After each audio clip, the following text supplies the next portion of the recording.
Lakhimpur Kheri update. हिंसा हुई लखीमपुर खीरी में और 3 दिनों से लगातार माहौल गर्म है। आभासी दुनिया के मेरे दोस्तों, रतनलाल बोल रहा हूं। काम की बात लाल की क्लास में आपका स्वागत है और पेश है अम्बेडकर नामा। आज दिन भर क्या क्या हुआ इसी पर चर्चा है। सबसे पहले मैं भूपेश बघेल साहब के ट्वीट पर जाता हूं। उन्होंने एक ट्वीट किया है वीडियो शेयर करते हुए। उन्होंने लिखा है कि बहुत सुन रखा था लखनवी तहजीब के बारे में, इस बार एयरपोर्ट पर जो हुआ वो एकदम उलट था। ये आपने क्या कर दिया योगी जी। लखनऊ के लोगों को कितना बुरा लगता होगा यह मैं समझ सकता हूं। लोगों को समझ में आ रहा होगा कि उन्होंने क्या खोया। लगता है बघेल साहब बहुत दिन बाद लखनऊ पहुंचे थे। आखिर उन्होंने जो वीडियो शेयर किया है जरा उसे देखिए।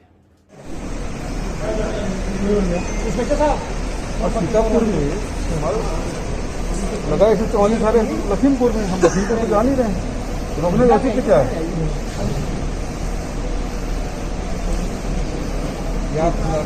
ज्ञात हुआ है कि आपके द्वारा किया जाने वाला कृत्य से माननीय। हाँ, पढ़े नहीं बैठे। हमको क्यों रोका जा रहा है भाई? हम कहीं नहीं जा रहे हैं। हम पीसीसी जाएंगे, हम कोई लखीमपुर तो जा नहीं रहे हैं। फिर रोकने का औचित्य क्या? ना नहीं जाएंगे, बताइए पहले।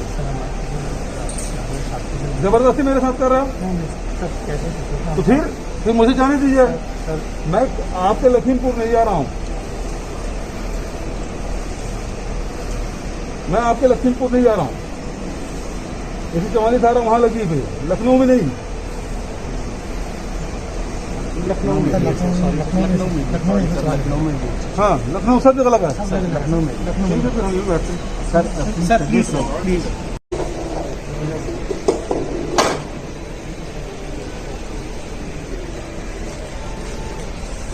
मेरे आने से लखनऊ में ऐसा क्या हो गया भाई? चलिए अब आता हूं प्रधानमंत्री जी पे। प्रधानमंत्री जी आज आजादी अमृतसर मना रहे हैं उत्तर प्रदेश के लखनऊ में। और आज के ट्वीट पे तो नहीं जाऊंगा। वैसे बहुत सारे फोटोज अगर आप देखने हो तो प्रधानमंत्री जी किसी भी अवसर को छोड़ते नहीं है। सेंट्रल विस्टा प्रोजेक्ट चल रहा है, रात में जाकर लाइट लगाकर डिफरेंट एंगल से फोटो खिंचवाते हैं और जरूर डालते हैं। लेकिन किसानों के बारे में जहां तक मैं देख पा रहा हूं कोई वीडियो अभी तक, कोई ट्वीट नहीं आया है, ये मैं कह रहा हूं। अब चलिए, थोड़ा इतिहास का छात्र हूं तो इतिहास से रूबरू तो कराऊंगा। एक ट्वीट लिए चलता हूं 26 मार्च 2014, स्क्रीन पे शेयर करते जा रहा हूं। 26 मार्च 2014 को दोपहर 2:48 में, उस समय प्रधानमंत्री नहीं थे, भावी प्रधानमंत्री थे। प्रधानमंत्री एक कैंडिडेट थे। देखिए, भावी होने में और प्रधानमंत्री होने में कितना अंतर आ जाता है। इस खेला को समझना पड़ेगा, यही लीला है। तो उस समय वो इलेक्शन कैंपेन में एकदम मशरूफ थे, एकदम बिजी थे और उन्होंने एक ट्वीट किया था। फिर डेट बता रहा हूं, 26 मार्च 2014 को 2:48 पर जाके उनका ट्विटर हैंडल चेक कर सकते हैं। नरेंद्र मोदी, प्राइम मिनिस्टर वाले पे मत जाइएगा, नरेंद्र मोदी वाले पे जाइएगा। उन्होंने लिखा था कि शास्त्री जी कहते थे जय जवान जय किसान। आज कांग्रेस पार्टी का नारा है मर जवान मर किसान। जवान की हत्या हो रही है, किसान आत्महत्या कर रहे हैं। ये नरेंद्र मोदी जिस समय गुजरात के वो सीएम थे, उनका ट्वीट है, प्रधानमंत्री नहीं बने थे। अब आइए मोदी साहब, अब आप प्रधानमंत्री हैं। अभी एक वीडियो वायरल हो रहा है, एक साहबजादे कार चलाते हुए किसान को रौंद रहे हैं। अब सुनिए जरा प्रियंका गांधी क्या कह रही हैं आपके बारे में। मोदी जी नमस्कार। मैंने सुना है कि आज आजादी का अमृत उत्सव मनाने के लिए आप लखनऊ आ रहे हैं। मैं आपसे पूछना चाहती हूँ कि आपने ये वीडियो देखा है?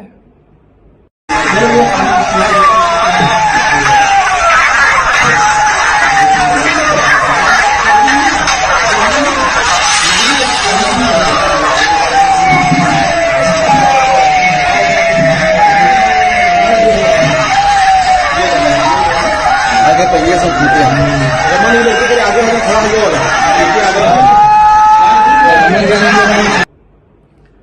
ये वीडियो आपके सरकार के एक मंत्री के बेटे को किसानों को अपनी गाड़ी के नीचे कुचलते हुए दिखाता है।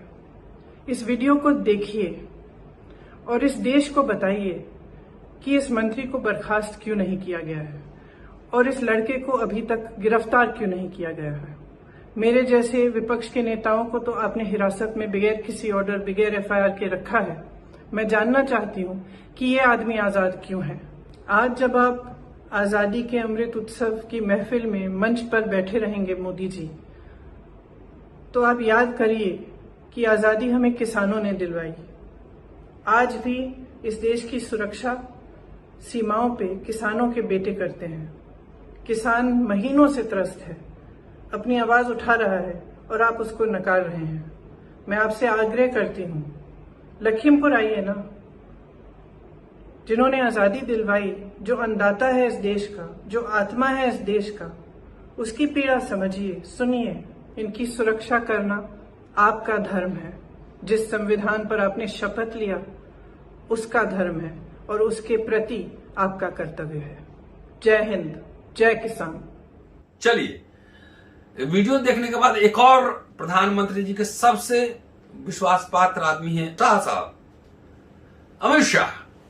और कहने वाले सियासी गलियारों में कहते हैं कि ये 2.5 लोगों की सरकार है। एक नरेंद्र मोदी साहब, एक अमित शाह साहब और पूरा देश बाकी आधा में है, तो 2.5 लोगों की सरकार है। उनके बारे में, अमित शाह के बारे में, जो सेंट्रल होम मिनिस्टर है, जिनकी जिम्मेदारी सबसे पहले होती है लॉ एंड ऑर्डर पर टिप्पणी करना। आपको याद होगा जब शिवराज पाटिल जब होम मिनिस्टर थे तो उनके ऊपर कितनी टिप्पणी होती थी, रोज रेजिग्नेशन यही लोग मांगते थे, बीजेपी वाले। तो उनके ऊपर चुटकी लेते हुए प्रसिद्ध हास्य कलाकार, व्यंग्यकार राजीव निगम ने दिलचस्प लिखा है, जरा वो भी सुन लीजिए, वो भी स्क्रीन पर दिखला रहा हूं। उन्होंने लिखा है कि जब जब देश के अंदर कोई कांड होता है, कोई बदलाव होता है और कोई संकट होता है, आपने कभी देश के गृह मंत्री को देखा है क्या? गृह मंत्री का काम सिर्फ सांसद और विधायकों की खरीद फरोख्त है। यह राजीव निगम की चुटकी है central home minister Amit Shah के ऊपर। अब चलिए, बवाल थमने का नाम नहीं ले रहा है। आज तक जो हुआ है, आज तक वेब पोर्टल पे अपडेट आया है, उसमें से कुछ पंक्तियां मैं चाहता हूं कि आपको सुनाऊं। उसके बाद थोड़ा प्रधानमंत्री जी पे भी बात करूंगा कि भाइयों और बहनों पर ही बात होना बहुत जरूरी है। अब मोदी हाउडी मोदी, पूरा दुनिया में जो हो रहा है वो भी सारे वीडियोज आपने देख चुके हो, आपने देखा होगा। चलिए, आज तक जो लिखा है वेब पोर्टल पे, उसके हवाले से ही मैं कह रहा हूं कि लखीमपुर खीरी हिंसा में केंद्रीय गृह राज्य मंत्री अजय मिश्रा के बेटे आशीष मिश्रा का नाम आने के बाद बवाल मचा हुआ है। आशीष मिश्रा और उनके साथ 14 अन्य लोगों के खिलाफ हत्या और अन्य धाराओं में मुकदमा दर्ज हो चुका है। कल मैंने वीडियो में आपको ये बात बताया था।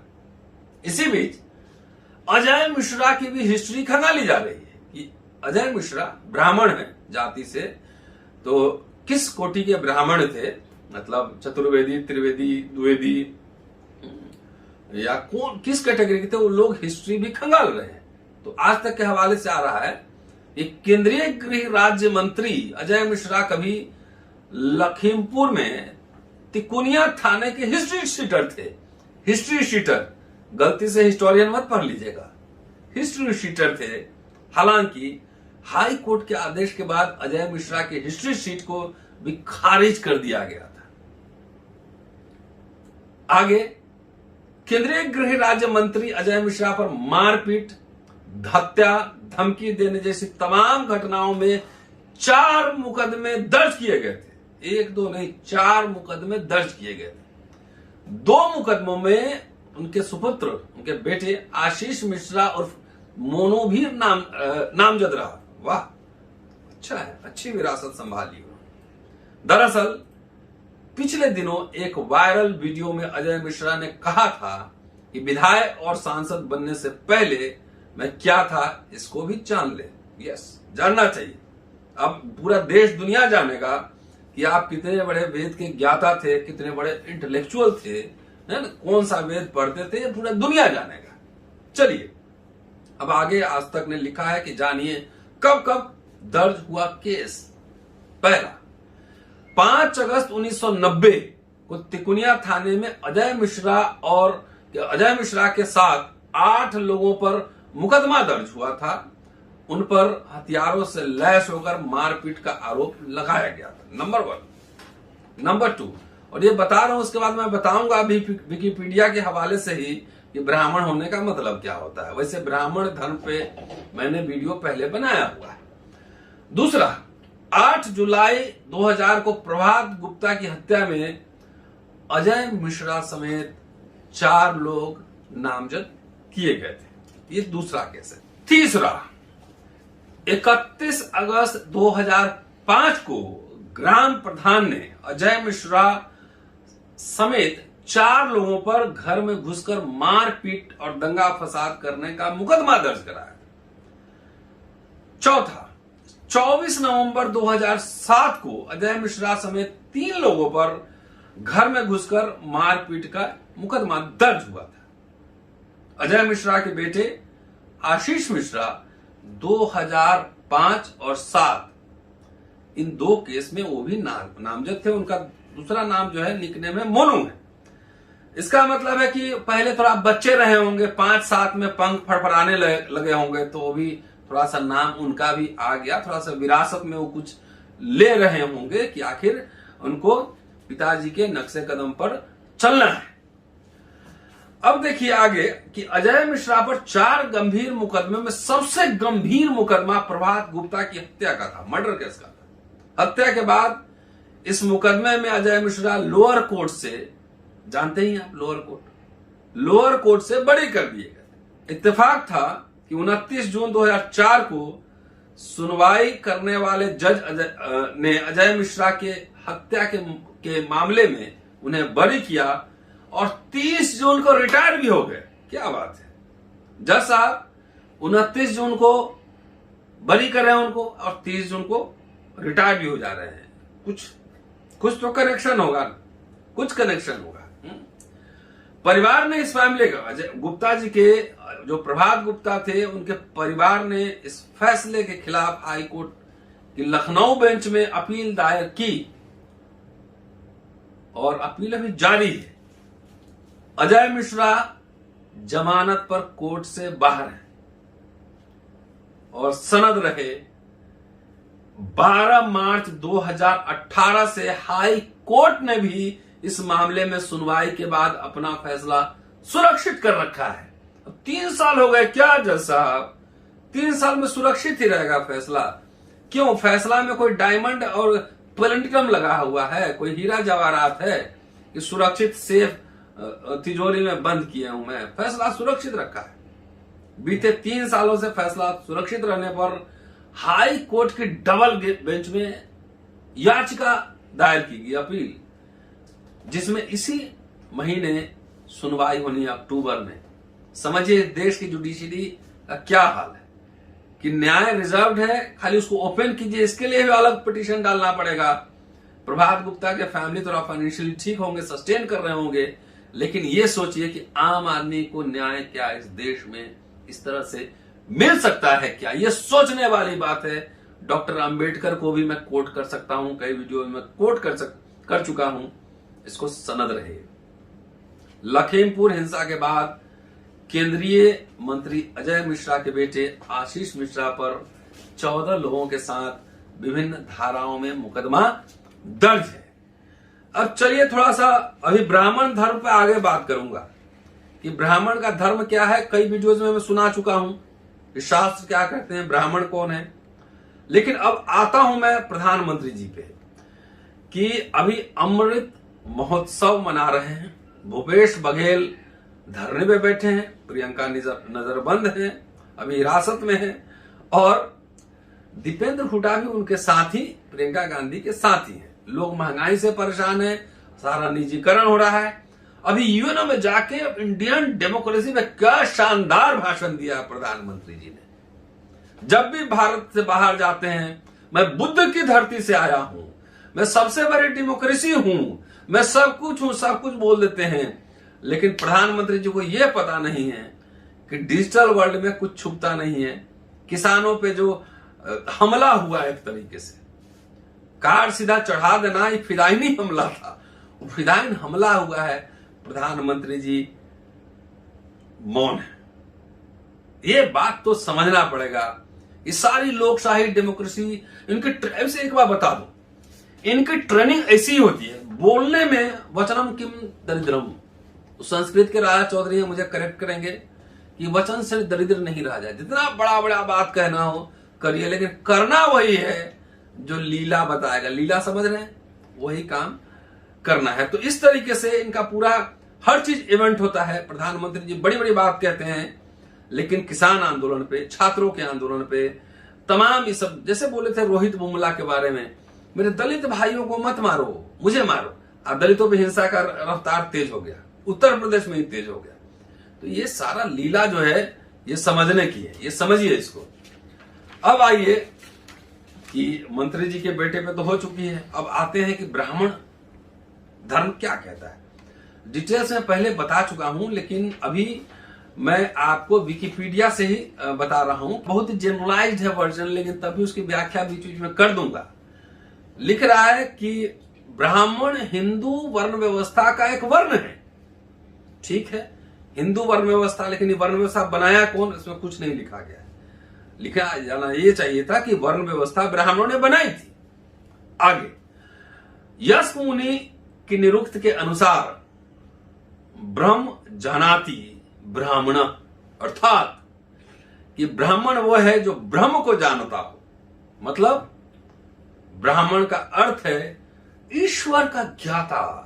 ओ, ईश्वर का ज्ञाता। अजय मिश्रा साहब मंत्री जी ब्राह्मण है, उनके बेटे भी ब्राह्मण है, ईश्वर के ज्ञाता हैं। वो जो काम कर रहे हैं वो देख लीजिए, जो रिपोर्ट आ रही है। आगे, ब्राह्मण समाज का इतिहास वैदिक धर्म से आरंभ होता है। नोट कीजिएगा, कॉन्ट्रडिक्शन देखिएगा इसमें। वैदिक धर्म से आरंभ होता है। वास्तव में ब्राह्मण कोई जाति विशेष न होकर एक वर्ण है। इस वर्ण में सभी जातियों के लोग ब्राह्मण होते थे। सर्वप्रथम निषाद जाति के लोग ब्राह्मण हुए। यहां थोड़ा फुटनोट रेफरेंस भी दे देते, कहां लिखा था कि निषाद जाति के लोग पहले ब्राह्मण हुए। कितने कैटेगरीज ब्राह्मण थे हम जानते हैं, इतिहास के छात्र हैं। दक्षिण भारत में द्रविड़ को भी ब्राह्मण कहा जाता था। वाह, जब वैदिक काल से शुरू हो रहा है तो द्रविड़ तो वैदिक काल से पहले थे, पहले से थे वहां पे, तो उनको ब्राह्मण कैसे कहा जाता है? इसका उत्तर मैं बताता हूं पड़ी जी। इसका उत्तर यह है कि जो कबीलाई पुजारी थे उसको आपने फुसला के बोला कहां इस चक्कर में कबीलों के पढ़ो, आ जा तुमको हम ब्राह्मण ही बना देते हैं। तो उसमें से 2-4 को आपने ब्राह्मण बना लिया। उसी तरह जो ट्राइबल चीफ थे, जो सरदार थे कबीलाओं को, बोला कहां चक्कर में ट्राइबल के पड़े हुए, आओ तुमको क्षत्रिय लिनियज देते हैं, बनाते हैं। इस तरह आपने कबीलाई सरदार को क्षत्रिय बना दिया। तो इस सेटिंग हुआ, इस सेटिंग, इसको जनेऊ लीला बोलते हैं हम लोग। सेटिंग करके सबको मिला। अभी भी दलित पिछड़ों से पूछिए, बहुत लोग तो बोलेंगे मैं क्षत्रिय हूं। अभी ब्राह्मण नहीं कहता है, खेल समझना, ये बात हम लोग समझते हैं। आगे लिखते हैं कि भारत का मुख्य आधार ही ब्राह्मणों से शुरू होता है। तो ऋग्वेदिक काल से पहले हड़प्पा पीरियड में क्या था, ये तो बताना पड़ेगा पटी जी, ये बताना पड़ेगा। ब्राह्मण नरम व्यवहार के होते हैं बाबा, तो फिर मिश्रा भी क्या कर रहे हैं? फिर परशुराम को किस श्रेणी में रखेंगे? तो नरम व्यवहार के तो मिश्रा जी क्या कर रहे हैं, उनका बेटा कैसे शामिल होंगे, ये तो सवाल बनता है। ब्राह्मण के व्यवहार का मुख्य स्रोत वेद है। ब्राह्मण समय के अनुसार अपने आप को बदलने में सक्षम होते हैं, जाहिर है, एकदम सही बात है। जब मुस्लिम शासक आए, जब अंग्रेज आए, समय के अनुसार बदल लिए। पूरा मठ मंदिर में दान दक्षिणा आता रहा, जागीरें मिलती रही, सब जय जय होता रहा, कोई टेंशन नहीं था। लेकिन अंग्रेजों ने जब यूनिफॉर्म कोड लागू किया तब टेंशन हुआ। तो समय के अनुसार बदलते हैं और शासक वर्ग को अपने अनुसार भी ढालते हैं। ये दोनों बात है इसमें, समझिए। ब्राह्मणों का भारत की आजादी में बहुत योगदान रहा है, ये भी अच्छी बात लिखी। तो गुलाम बनाने में कौन कौन लोग थे, ये भी लिखना चाहिए था। उसमें कौन कौन जात के लोग थे जो अंग्रेजों को बुलाए थे, उनके सलाहकार कौन थे, उनको आईसीएस पदाधिकारी पहले कौन कौन थे, ये भी बताना चाहिए था। जो इतिहास में गढ़ा गया है एकदम, जो ब्राह्मण भारत की आजादी की लड़ाई पूरा लड़ा था, गांधी जी ब्राह्मण नहीं थे, शायद ब्राह्मण नहीं थे, सबसे ज्यादा कहते हैं लड़े थे पूरा आजादी के लिए। तो खाली ब्राह्मण नहीं लड़े थे, कॉपीराइट मत मारिए पंडित जी, चीटिंग है। चलिए, ब्राह्मणों का भारत की आजादी में बहुत योगदान रहा, जो इतिहास में गढ़ा गया है। ब्राह्मणों के सभी संप्रदाय वेदों से प्रेरणा लेते हैं, ये बात सही है। पारंपरिक तौर पर यह विश्वास है कि वेद अपौरुषेय तथा बल्कि अनादि सत्य का प्रकाट्य है, जिसकी वैधता शाश्वत है। वेदों को श्रुति माना जाता है। श्रुति मतलब मौखिक परंपरा का द्योतक होना, श्रुति।